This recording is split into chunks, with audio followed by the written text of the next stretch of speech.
Hey everyone. So today was day one of the fast, except that it's not a fast. It's me eating a giant hot pot of Thai curry, which has been delicious, but has also been difficult to consume. I'm only about halfway through the pot and time is getting on. So I haven't smoked anything yet today, but since cannabis helps build you up an appetite, I believe having some now will help finish off the rest of that hot pot. So no food goes to waste. And then I can start up the fasting tomorrow properly with no smoking, because it's not good to smoke during a fast. You try to give your body as little work to do as possible. I mean, it's good to exercise, but not to be building like strength, body building as such, more just exercise. Try to make sure you're moving and things are active. And cleaning, I think the cleaning is a good idea. I'm going to be doing a lot of cleaning.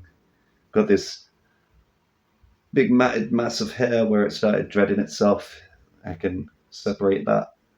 That'll be interesting to get that done.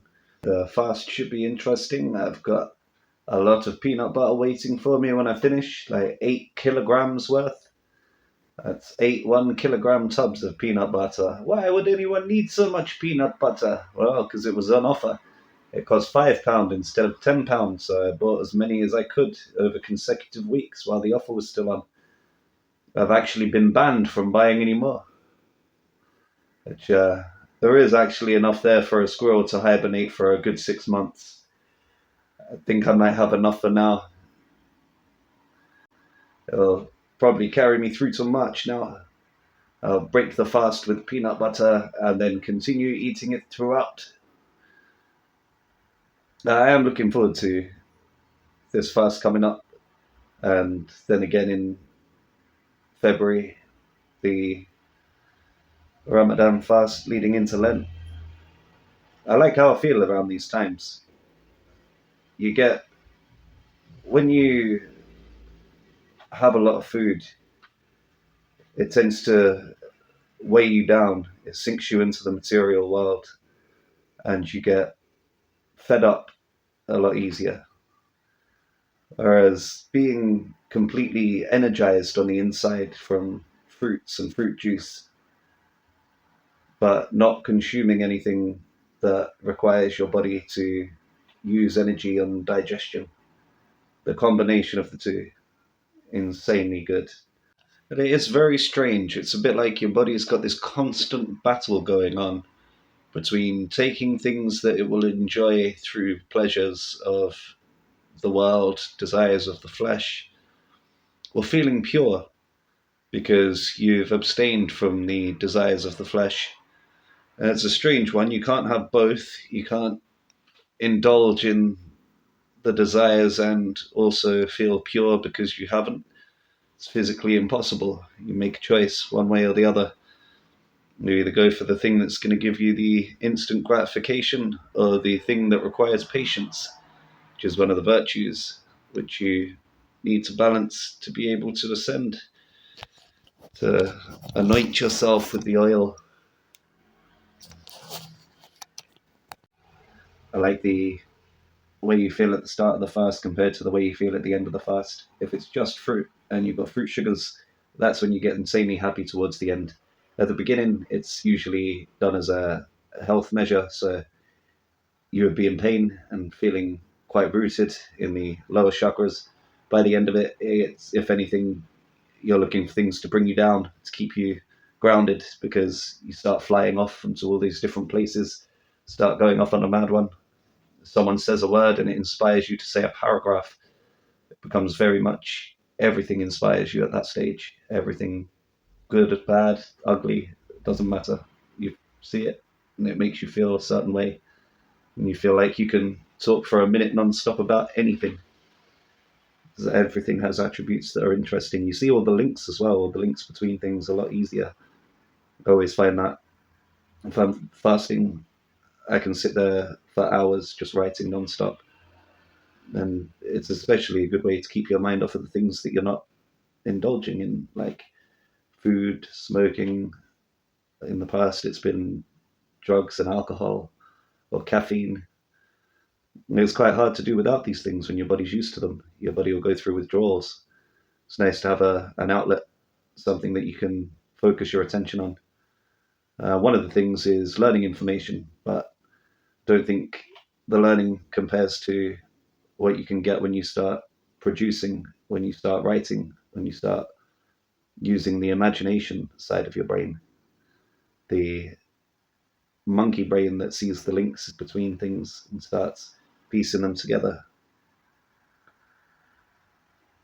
When the information comes from within, there's a certain feel to it, which is unmatchable from getting information from without.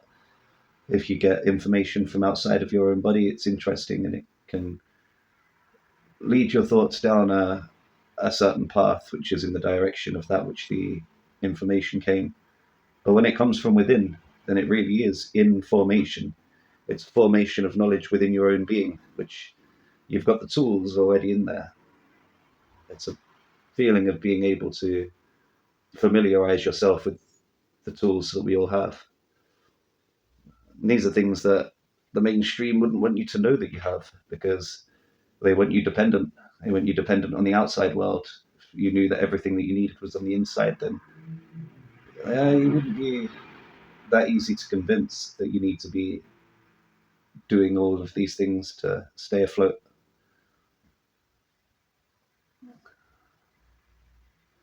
So I can feel where my head is at right now. And I am in the lower chakras.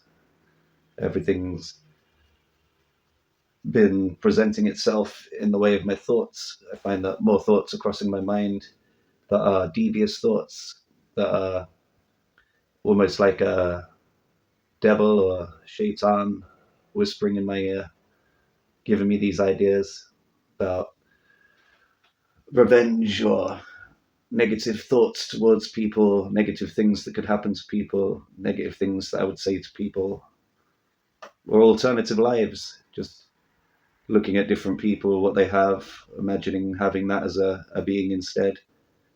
It's just anger and envy doing their best to pull me in these directions. These two different sides of what the devil will use to try and tempt you away from the path. The path is very straight and narrow, and the 7 different sins or virtues or chakras, they spread you quite wide. And they're about keeping you separated. It's the rainbow is made by splitting the white light into 7 different colors. And the same happens for your being. The prism, it separates the light. This place has been referred to as a prison, which separates your being from the 7 chakras by sending them off in different directions, not working in harmony with each other. As there is obviously good and bad in everything. It's not good to be greedy, but it's also not good to give everything away. It's good to find a balance in between. It's good to not be so angry that you'll react without thinking, but it's also not good to not react at all and do nothing. I guess that could place anger and sloth, or wrath and sloth, as opposites of each other. I wonder what else this would work for. Obviously, envy would be the central one. That means the others must link up somehow. I think this will require some further thought. So yeah, as of tomorrow, 21 days, no solid food, 1 smoothie, and mainly water. So by Christmas, I should be fully restored. I have actually fasted on Christmas Day before. That wasn't the plan. I had bought food. It was a period of time where me and my partner were doing mushrooms every year and watching Christmas films like Christmas Chronicles 1 and 2. It's quite nice to be fully immersed in Christmas spirit. It's not something that I do anymore, but not something that I would say led to bad experiences. The experiences were great. It's just that my views have changed. I don't think that the drugs are necessary. I do think that there is potential to hit those same states without using the cheat code. Because drugs is just typing in a cheat code basically to get you the desired effects. So this year, who knows? Might fast on Christmas Day. I'll see how I feel after the 21 days passed. So yeah, if you want to hear my daily progress, then I shall be starting from tomorrow, putting out daily reports on how I feel on the fast, whether good or bad. You should be able to find that on my YouTube. Otherwise, there is some other material on the way. In the meantime, thanks for watching. Stay tuned for more.